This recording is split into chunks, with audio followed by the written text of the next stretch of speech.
Welcome to expert online academy. So ఇక మనము current politics సంబంధించి లేటెస్ట్ పాలిటీ ఇష్యూస్లో భాగంగా రీసెంట్గా 23వ లా కమిషన్ చైర్మన్ అనేవారు నియమితులయ్యారు. అసలు లా కమిషన్ అనేది మన భారతదేశంలో బ్రిటిష్ వారి కాలం నుంచి ఉంది. లా కమిషన్ అనేది ఇప్పుడు కొత్తగా ఉన్నది కాదు. సో బ్రిటిష్ వారి కాలం నుంచి లా కమిషన్ అనేది ఉంది. అయితే బ్రిటిష్ వారి కాలంలో ఉన్నటువంటి లా కమిషన్ అనేది బ్రిటిష్ విధానాలకు అనుగుణంగా ఉండేది. కానీ భారతదేశానికి స్వాతంత్రం వచ్చిన తర్వాత భారత ప్రజాస్వామ్య భారత సామాజిక సమస్యల కోణంలో మనకు లా కమిషన్ ఏర్పాటు చేశారు. సో భారతదేశంలో మొట్టమొదటిసారిగా లా కమిషన్ అనేది 1833 చార్టర్ చట్టం ద్వారా 1834 సంవత్సరంలో మొట్టమొదటి లా కమిషన్ను లార్డ్ మెకాలే అధ్యక్షతన లార్డ్ మెకాలే అధ్యక్షతన మొట్టమొదటి లా కమిషన్ అనే దాన్ని ఏర్పాటు చేశారు. యాక్చువల్గా మెకాలే గారు విద్యారంగంలో ప్రసిద్ధి చెందిన వ్యక్తి.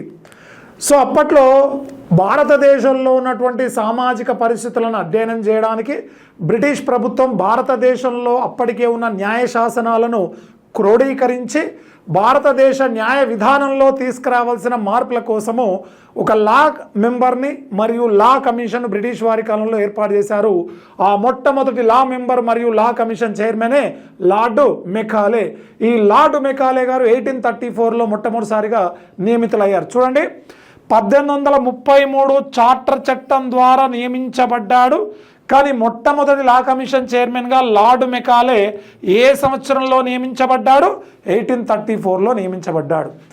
అయితే భారతదేశానికి 1834 నాడు మొట్టమొదటి law commission chairman lord Macaulay నియమించిన తర్వాత స్వాతంత్రం కంటే పూర్వము 4 లా కమిషన్లు ఏర్పడ్డాయండి. ఎన్ని లా కమిషన్లు? స్వాతంత్రం కంటే ముందు 4 లా కమిషన్లు అనేవి ఏర్పాటు చేయబడిందని చెప్పేసి మనం చెప్పుకుంటాం. అయితే ఇక్కడ మనము గమనించాల్సిన విషయం ఏంటంటే, ఈ స్వాతంత్రము రాకముందు ఏర్పాటు చేసినటువంటి లా కమిషన్ ఏదైతే ఉందో ఈ లా కమిషన్ యొక్క సిఫార్సులకు అనుగుణంగానే భారతదేశంలో 1859లో సిపిసి అంటే సివిల్ ప్రొసీజర్ కోడ్ అని, సివిల్ ప్రొసీజర్ కోడ్ అని, తర్వాత ఐపీసీ ఇండియన్ పీనల్ కోడ్ అని, ఐపీసీ ఇండియన్ పీనల్ కోడ్ అని, సిఆర్పిసి క్రిమినల్ ప్రొసీజర్ కోడ్ అని. 1859లో సిపిసి, 1860వ సంవత్సరంలో ఐపీసీ, 1861వ సంవత్సరంలో సిఆర్పిసి అనేదాన్ని క్రిమినల్ ప్రొసీజర్ కోడ్ అనేదాన్ని ఏర్పాటు చేశారు. కోర్స్ వీటి పేర్లు మార్చారు. వీటి గురించి మనం చాలా మళ్ళీ డీటెయిల్గా చెప్పుకుందాం. సో మరి ఇట్లా ఈ యొక్క లా కమిషన్ కృషి వల్లనే సిపిసి, ఐపీసీ, సిఆర్పిసి అనేది మనం ఇప్పుడు కూడా న్యాయశాస్త్రంలో సిపిసి ప్రకారం, ఐపీసీ సెక్షన్, సిఆర్పిసి సెక్షన్ ప్రకారం అని చెప్పుకుంటాం కదా. ఇవి అన్నీ కూడా లా కమిషన్ యొక్క కృషి వల్లనే మన దేశంలో ఈ చట్టాలు అనేవి చేయబడింది. Civil procedure code, Indian penal code, criminal procedure code అనేది చేయబడింది. అయితే స్వాతంత్రం కంటే ముందున్న విధానాలను న్యాయశాస్త్రంలో తీసుకురావాల్సిన నూతన మార్పుల కోసము ఆ లా కమిషన్ ఏర్పాటు చేశారు.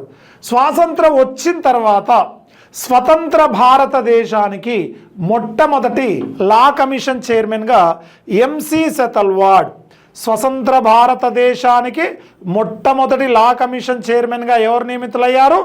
ఎంసి సెతల్వాడ్ గారు స్వతంత్ర భారతదేశానికి మొట్టమొదటి లా కమిషన్ చైర్మన్గా ఎంసి సెతల్వాడ్ గారు నియమితులయ్యారు.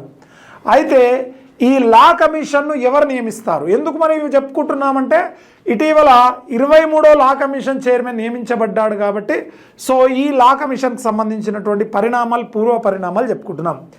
ఈ లా కమిషన్ను ఎవరు నియమిస్తారంటే కేంద్ర ప్రభుత్వం నియమిస్తుంది అని చెప్పాలి. లా కమిషన్ ఎవరు నియమిస్తారండి?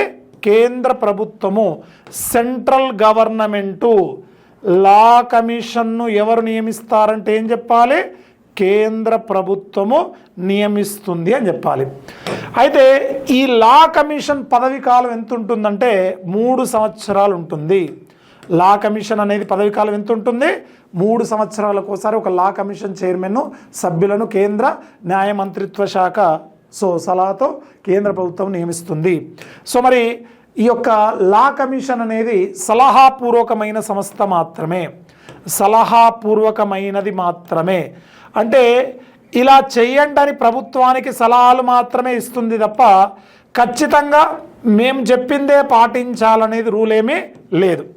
సో కేంద్ర ప్రభుత్వానికి సంబంధించి లా కమిషన్ చెప్పే మాట ఏంటంటే, సో ఇలా చేస్తే బాగుంటుంది, ఈ రకమైన మార్పులు తీసుకొస్తే బాగుంటుంది అని సో లా కమిషన్ ఏం చేస్తుందంటే ప్రభుత్వానికి సలహాలు సూచనలు ఇస్తుంది. ఫర్ ఎగ్జాంపుల్ దీనికంటే ముందున్న లా కమిషన్ ఏదైతే 21వ లా కమిషన్ ఉంటుందో, అంటే 22, 23 ఇప్పుడు నియమితులైంది 23ది, అవునా? దీనికంటే ముందు 21వ లా కమిషన్ చెప్పిన మాట ఏంటంటే భారతదేశంలో పురుష వివాహ వయసు 21 సంవత్సరాలు ఉంది కదా, దాని స్త్రీ వివాహ వయసును కూడా 21 సంవత్సరాలు ఉండాలని చెప్పింది. ఆ 2023వ సంవత్సరంలో దీని గురించి భారత ప్రభుత్వము సో స్త్రీ వివాహ వయసును కూడా 21 సంవత్సరాలు పెంచాలనే చర్చ దేశం మొత్తం జరిగింది. కానీ అనేక కారణాల వల్ల, సామాజిక కారణాల వల్ల అది ఇంప్లిమెంట్ కాలేదు. అంటే భారతదేశంలో సామాజిక పరమైనటువంటి, న్యాయపరమైనటువంటి సో ఆ తర్వాత భారతదేశంలో వచ్చేటువంటి సామాజిక న్యాయపరమైనటువంటి మార్పుల సూచన కోసము భారతదేశంలో లా కమిషన్ అనేది ప్రతి 3 సంవత్సరాలకు ఒకసారి ఏర్పాటు చేస్తుంది. దీని యొక్క సిఫార్సులు సలహాపూర్వకమైనవి మాత్రమే తప్ప దీన్ని ఖచ్చితంగా ప్రభుత్వం పాటించాలనే రూల్ ఏమీ లేదు. అదేవిధంగా ప్రతి సంవత్సరం మనం నవంబర్ 26 నాడు లా డేగా జరుపుకుంటాం. సో ప్రతి సంవత్సరం మనం నవంబర్ 26 నాడు ఏం జరుపుకుంటామో లా డేగా జరుపుకుంటామని చెప్పేసి మనం చెప్పుకుంటాం. సో కాబట్టి భారతదేశంలో స్వాతంత్రం తర్వాత ఏర్పాటు చేసినటువంటి మొట్టమొదటి లా కమిషన్ చైర్మన్ ఎవరంటే ఎంసి సెతల్వాడ్ అని చెప్పేసి మనం చెప్పుకుంటాం. సో మరి ఈ లా కమిషన్ అనేది కేంద్ర న్యాయ మంత్రిత్వ శాఖకు సలహా సంస్థగా పనిచేస్తుంది. కేంద్ర సెంట్రల్ లా మినిస్ట్రీకి సలహా సంస్థగా పనిచేసేది ఏదంటే ఈ లా కమిషన్ అని చెప్పేసి మనం చెప్పుకుంటాం. సో మరి ఈ లా కమిషన్ అనేది సామాజిక న్యాయాన్ని, సుపరిపాలనను అందించడానికి, సామాజిక న్యాయాన్ని అందించడానికి, సమన్యాయ పాలన అందించడానికి, గమనించండి, సుపరిపాలన అందించడం, గుడ్ గవర్నెన్స్ని అందించడం ఒకటి, సామాజిక న్యాయాన్ని అందించడం 2, తర్వాత సమన్యాయ పాలన, రూల్ ఆఫ్ లా, సమన్యాయ పాలన అందించడం అనేది 3వది. ఈ 3 అంశాలను బేస్ చేసుకొని లా కమిషన్ ఏం చేస్తుంది? సో ఎప్పటికప్పుడు సమాజంలో మార్పు కోసము ఈ 3 అంశాలని మెరుగుపరచడానికి లా కమిషన్ సో పనిచేస్తుందని చెప్పేసి మనం చెప్పుకుంటాం. సో మరి స్వాతంత్రం కంటే ముందు ఏర్పాటు చేసినటువంటి లా కమిషన్ కృషి వల్ల ఎన్నో చట్టాలు వచ్చాయి. బిఫోర్ ఇండిపెండెన్స్ కంటే ముందు ఈ లా కమిషన్ చేసినటువంటి కృషి వల్ల ఎన్నో చట్టాలు వచ్చాయి. ఫర్ ఎగ్జాంపుల్ 1865వ సంవత్సరంలో వారసత్వ చట్టము, 1865లో ఈ లా కమిషన్ కృషి వల్లనే ఏ చట్టం వచ్చిందండి? వారసత్వ చట్టము. 1881లో నెగోషియబుల్ ఇన్స్ట్రుమెంట్ యాక్ట్ అనేది వచ్చింది. 1881లోనే నెగోషియబుల్ ఇన్స్ట్రుమెంట్ యాక్ట్ అని వచ్చింది. తర్వాత మనకు 1872లో ఎవిడెన్స్ యాక్ట్ అని వచ్చింది. తర్వాత 1870లో ట్రాన్స్ఫర్ ఆఫ్ ప్రాపర్టీ యాక్ట్ అని వచ్చింది. 1863లో ఎండోమెంట్ యాక్ట్ అని వచ్చింది. ఆ తర్వాత ఇట్లా ఇండియన్ కంపెనీ యాక్ట్ 1860లో భారత కంపెనీల చట్టం, ఇండియన్ కంపెనీస్ యాక్ట్ అంటాం, చాలా ఇంపార్టెంట్ అన్న, ఇది జనరల్ స్టడీస్లో అప్పుడప్పుడు అడుగుతుంటాడు.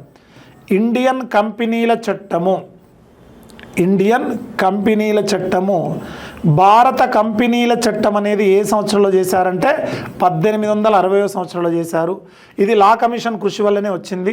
తర్వాత భూసేకరణ చట్టం 1870, భారతదేశంలో స్వాతంత్రం కంటే ముందు భూసేకరణ చట్టాన్ని 1870లో చేశారు. సో ఇటీవల భూసేకరణ చట్టాన్ని ఎప్పుడు చేశారు? 2013లో చేశారు. ఇప్పుడు భారత ప్రభుత్వం ఏదైనా సో వివిధ ప్రాజెక్టుల కోసం కానీ ఇతరత్ర కారణాల చేత భూసేకరణ అనేది ల్యాండ్ సేకరించడం చేస్తే భూసేకరణ యాక్ట్ ప్రకారం, మోడర్న్ యాక్ట్ ప్రకారం చేస్తారు. బ్రిటిష్ వారి కాలంలో భూసేకరణ చట్టం ఎప్పుడు చేశారంటే 1870లో చేశారు. హిందూ వీల్నామా చట్టం కూడా 1870లోనే చేశారు. విడాకుల చట్టం కూడా 1860లో చేశారు. విడాకుల చట్టము 1860లో చేశారు. సో ఇవన్నీ కూడా మన భారతదేశంలో ఈ చట్టాలు చేయడంలో ప్రధాన పాత్ర పోషించినటువంటి కమిషన్ ఏదంటే లా కమిషన్ అని చెప్పేసి అంటాము. మరి ఈ లా కమిషన్ అనేది స్వాతంత్రం తర్వాత లా కమిషన్కి సంబంధించి ఇప్పుడు ప్రజెంట్ లా కమిషన్లో ఒక చైర్మన్ ఉంటాడు. ఎవరు ఉంటారండి? ఒక చైర్మన్ ఉంటాడు, 2 పార్ట్ టైం సభ్యులు ఉంటారు. లా కమిషన్కు ప్రజెంట్ ఇప్పుడు నియమించబడే లా కమిషన్కు ఒక చైర్మన్ ఉంటాడు, 2 పార్ట్ టైం సభ్యులు ఉంటారు. ఎంతమంది? 2 పార్ట్ టైం సభ్యులు ఉంటారు. తర్వాత ఒక శాశ్వత సభ్యుడు ఉంటాడు. సో ఒక చైర్మన్, 2 పార్ట్ టైం సభ్యులు, ఒక ఎవరుంటారు? శాశ్వత సభ్యులు. తర్వాత 2 ఎక్స్ అఫీషియో సభ్యులు ఉంటారు. ఎక్స్ అఫీషియో అంటే ఏంది? ఓధారిత్య. 2 ఎక్స్ అఫీషియో సభ్యులు ఉంటారు. తర్వాత ఒక మెంబర్ సెక్రటరీ ఉంటారు. ఎవరుంటారండి? ఒక మెంబర్ సెక్రటరీ ఉంటారు. మళ్ళీ గమనించాలి, ఒక చైర్మన్, 2 పార్ట్ టైం సభ్యులు, ఒక చైర్మన్, 2 పార్ట్ టైం సభ్యులు, ఒక శాశ్వత సభ్యుడు, ఆ తర్వాత 2 ఎక్స్ అఫీషియో సభ్యులు, ఆ తర్వాత ఒక మెంబర్ సెక్రటరీ అనేది ఇప్పుడు ప్రజెంట్ లా కమిషన్ యొక్క నిర్మాణంగా మనము చెప్పుకుంటాము. మరి ప్రజెంట్ రీసెంట్గా మనకు లా కమిషన్ అనేది సో కేంద్ర ప్రభుత్వం నియమించే ఈ లా కమిషన్ను ప్రజెంట్ భారతదేశానికి స్వాతంత్రం వచ్చిన తర్వాత ఇప్పుడు ఉండే లా కమిషన్ ఎవరు నియమిస్తారు అని రేపు ఎగ్జామ్లో అడుగుతాడు. రాష్ట్రపతి, ప్రధానమంత్రి, కేంద్ర న్యాయ మంత్రిత్వ శాఖన, కేంద్ర ప్రభుత్వమా అంటే మనం ఆన్సర్ ఏం పెట్టాలి? అక్కడ కేంద్ర ప్రభుత్వం అని ఆన్సర్ పెట్టాలి. లా కమిషన్ను ఇప్పుడు ఎవరు నియమిస్తారంటే ఏం చెప్పాలి? కేంద్ర ప్రభుత్వము. ఇది ఏ శాఖకు సలహా సంస్థగా పనిచేస్తుంది అంటే కేంద్ర న్యాయశాఖకు సలహా సంస్థగా పనిచేస్తుంది. కానీ లా కమిషన్ ఎవరు నియమిస్తారంటే కేంద్ర ప్రభుత్వం 3 సంవత్సరాల పదవి కాలం కోసము నియమించడం జరుగుతుంది అని చెప్పేసి ఎవ్రీ 3 ఇయర్స్కి ఒకసారి లా కమిషన్ నియమిస్తారు. ఆ తర్వాత మనకు ఈ యొక్క లా కమిషన్ అనేది ఇటీవల 23వ లా కమిషన్ చైర్మన్గా గతంలో సుప్రీంకోర్టు న్యాయమూర్తిగా అంటే ఇప్పుడు విశ్రాంత న్యాయమూర్తి, విశ్రాంత అంటే ఆల్రెడీ పదవి కాలం పూర్తి అయిపోయినటువంటి న్యాయమూర్తిని మనకు జస్టిస్ దినేష్ మహేశ్వరి గారు, సో వీరే జస్టిస్ దినేష్ మహేశ్వరి గారు ప్రస్తుత 23వ లా కమిషన్ చైర్మన్గా నియమితులయ్యారు. ఏ రోజు నియమితులయ్యారు? అయితే ఈ లా కమిషన్ అనేది ఏ రోజు ఏర్పాటు చేయబడిందంటే 2024 సెప్టెంబర్ 3వ తారీఖు నాడే ప్రజెంట్ ఉన్న 23వ లా కమిషన్ ఏర్పాటు చేయబడింది. దానికి అధ్యక్షుని ఇటీవల నియమించారు. కానీ సో 2024 సెప్టెంబర్ 3వ తారీఖు నాడే 23వ లా కమిషన్ను కేంద్ర ప్రభుత్వం ఏర్పాటు చేసింది. చేసిన తర్వాత ఈ 3 ఏళ్ల కాల పరిమితితో ఏర్పాటు చేసిన తర్వాత ఇటీవల దినేష్ మహేశ్వరి గారిని పూర్తి స్థాయి లా కమిషన్ చైర్మన్గా సో 2025 ఏప్రిల్ 15వ తారీఖు 2025 ఏప్రిల్ 15th నాడు ఇటీవల జస్టిస్ దినేష్ మహేశ్వరి గారిని మనకి ఏం చేయడం జరిగింది? నియమించడం జరిగింది. ఏ రోజు నియమించారు? 2025 ఏప్రిల్ 15th నాడు దినేష్ మహేశ్వరి గారు నియమించారు. ఈ లా కమిషన్ ఏర్పాటు చేసింది ఎప్పుడు? 2024 సెప్టెంబర్ 3 నాడు ఏర్పాటు చేస్తే 2025 ఏప్రిల్ 15 నాడు జస్టిస్ దినేష్ మహేశ్వరి గారిని సో లా కమిషన్ చైర్మన్గా నియమించారు. ఆ తర్వాత హితేష్ జైన్ గారిని, ప్రొఫెసర్ డిపి వర్మ గారిని, ఆ తర్వాత ఈ కమిషను మనకు 2027 ఆగస్టు 31 వరకు ఉంటుందండి. 2027 ఆగస్టు 31 వరకు ఈ 23వ లా కమిషన్ అనేది కొనసాగుతుంది. మళ్ళీ 2027 ఆగస్టు 31 తర్వాత మరొక 24వ లా కమిషన్ అనేది నియమించబడుతుంది. ఓకే, సో మరి ఈ 23వ లా కమిషన్ చైర్మన్గా నియమితులైన జస్టిస్ దినేష్ మహేశ్వరి గారు సో మనకు 2023 మే నెలలో సుప్రీంకోర్టు న్యాయమూర్తిగా పదవి విరమణ చేశారండి. సో 2023 మే నెలలో 2023 మేలో ఈయన సుప్రీంకోర్టు న్యాయమూర్తి, ప్రధాన న్యాయమూర్తి కాదు, సాధారణ న్యాయమూర్తిగా పదవి విరమణ చేశారు జస్టిస్ దినేష్ మహేశ్వరి గారు. చాలా హైలీ ఎక్స్పర్టు, న్యాయరంగంలో నిష్ణాతులైన వారు. సో వయసు రీత్యా ఆయనకు సుప్రీంకోర్టు ప్రధాన న్యాయమూర్తి అవకాశం రాలే, కానీ సో అత్యంత న్యాయశాస్త్రంలో నిపుణుడైనటువంటి జస్టిస్ దినేష్ మహేశ్వరి గారు మరి 2023 మేలో నాటికి ఆయనకు 65 ఏళ్ళు నిండిపోయాయి. తర్వాత 2004 సెప్టెంబర్లో రాజస్థాన్ హైకోర్టు న్యాయమూర్తిగా పనిచేశారు. తర్వాత 2014 జూలైలో అలహాబాద్ హైకోర్టుకు బదిలీ అయ్యారు. 2016 ఫిబ్రవరిలో ఆయన మేఘాలయ హైకోర్టు ప్రధాన న్యాయమూర్తిగా చేశారు. 2016లో మేఘాలయ రాజధాని షిల్లాంగ్ ఉంది కదా, ఆ మేఘాలయ హైకోర్టు ప్రధాన న్యాయమూర్తిగా చేశారు. 2018 ఫిబ్రవరి మొదటి నెలలో కర్ణాటక హైకోర్టుకు బదిలీ అయ్యారు. 2019 జనవరిలో సుప్రీంకోర్టు న్యాయమూర్తి అయ్యారు. సో 2019 సుప్రీంకోర్టు 2019లో జనవరిలో సుప్రీంకోర్టు న్యాయమూర్తిగా బాధ్యతలు తీసుకొని 2023 మేలో సుప్రీంకోర్టు న్యాయమూర్తిగా పదవి విరమణ చేశారు. పదవి విరమణ చేసిన తర్వాత 2025 ఏప్రిల్లో వారిని 23వ లా కమిషన్ చైర్మన్గా నియమించడం జరిగింది. ఇది లేటెస్ట్ కరెంట్ ఇష్యూస్కి సంబంధించిన అంశం. ఇక నుంచి మనము లేటెస్ట్ కరెంట్ ఇష్యూస్ అన్ని కూడా చెప్పుకునే ప్రయత్నం చేద్దాం. మన ఎక్స్పర్ట్ ఆన్లైన్ అకాడమీలో మనకు టెస్ట్ సిరీస్ అనేది కండక్ట్ చేయడం జరుగుతుంది. సో మనకు బైలాంగ్వల్ అంటే ఇంగ్లీష్లోను తెలుగులోను ఉంటుంది. మిషన్ యుక్తి అంటారు ఇది. సో ఈ మిషన్ యుక్తిలో మనకు 150+ డేస్ మనకు టెస్ట్ అనేది కాంప్రహెన్సివ్ ప్రిపరేషన్ అనేది ఉంటుంది. మీకు డైలీ టెస్ట్ ఉంటుంది. అవునా, డైలీ టెస్ట్ ఉంటుంది. 15 MCQs ఉంటాయి, 16 సెక్షనల్ టెస్ట్ ఉంటాయి, 8 ఫుల్ లెంత్ మార్క్ టెస్ట్ ఉంటుంది.